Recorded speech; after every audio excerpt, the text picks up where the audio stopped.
My name is Boitumelo Sehlake, and I'm from Mahlangu township in Pretoria. I'm a master's student in chemical engineering. Pretty much I'm specializing in oil and gas. My name is Thembisile Mahlangu from Boitumelo East, a township in Pretoria. I am a chemical technologist by profession, whereby we use engineering skills as well as science skills to solve problems in the water treatment industry.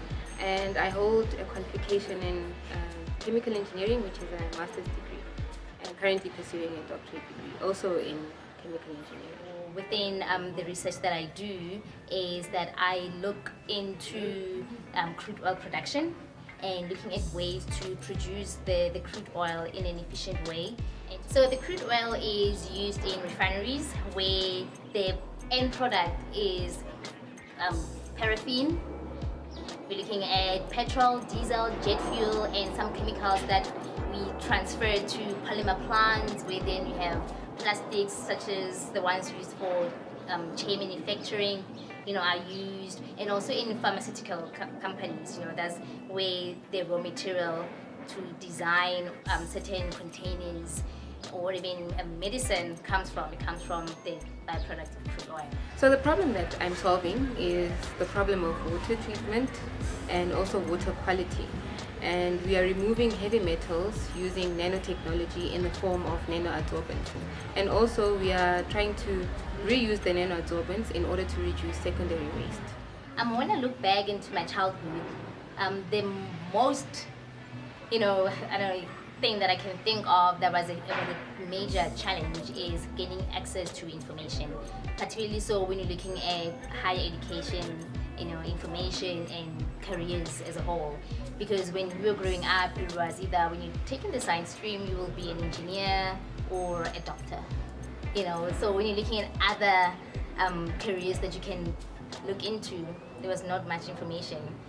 We are not the generation of Google, because encyclopedia. You go to the library, you depend on the newspaper to tell you what's out there. You depend on the companies when they're advertising the bursaries, like, oh, it's electrical engineering, there's this, but without that knowledge of what exactly an electrical engineer would do, or where can they work? Is it only at ESCOM, or can they work anywhere else? So in solving that, I make sure that I attend all these career expos and I read as much as I can on different careers, to also transfer that knowledge to my neighbors, to my cousins, and even now, going to different schools and trying to share what's out there to bring that exposure to the students. I can think of one specific challenge that I faced when I was growing up. My mom decided to go study at the age of 30.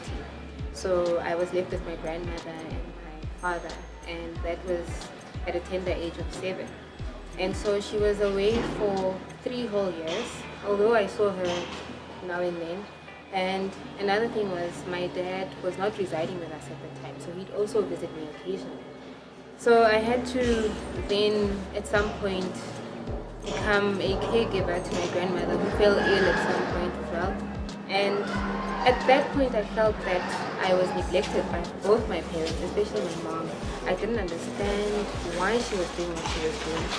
And I overcome that challenge by actually coming to understand why my mom took that decision, and understanding the value of education that has now been added into our lives. And I guess that's what also inspired me, because then I wanted to be like her and do better in life through education. Because my background is geology. I did an undergraduate degree in geology, but I did not really like the mining side of things because it was not an everyday easy application.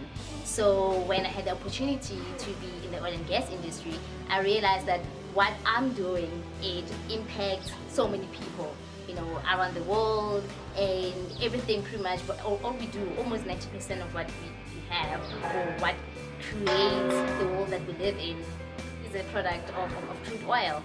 So to make sure that for my career I restructure myself so people can see what my purpose is and what it is that I want, I then decided to take a master's course in chemical engineering, specializing in oil and gas.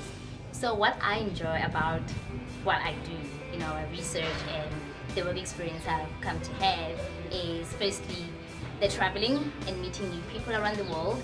And secondly is knowing that when I'm driving or I see cars around me or people go to the petrol station, that I somehow indirectly had an impact in them accessing the petrol, in them accessing the diesel that they put into their cars. And also, The most important thing is for one to make a really informed decision when following a certain career path.